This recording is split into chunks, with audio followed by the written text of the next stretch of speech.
Hello, I'm Matt and welcome to Badger Workshop. So a little quick Badger Bites video about a simple subject of cleaning clamps. Now, maybe I'm a bit messy when I do glue ups, but my clamps get covered in glue and then they're hard to actually adjust and move up and down.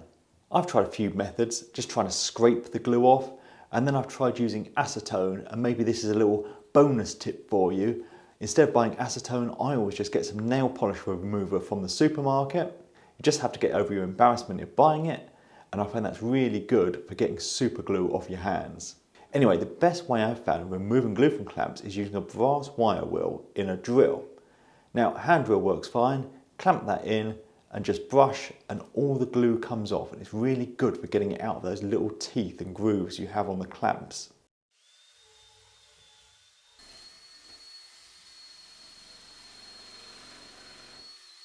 But even better than the hand drill is chucking a brush up in a drill press or pillar drill and using that.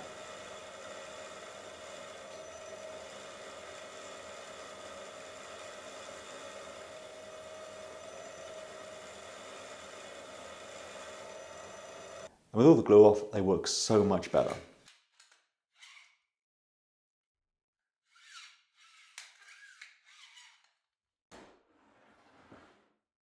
So that was a short, simple tip. So thanks for watching, thanks to my patrons, and please subscribe for more videos.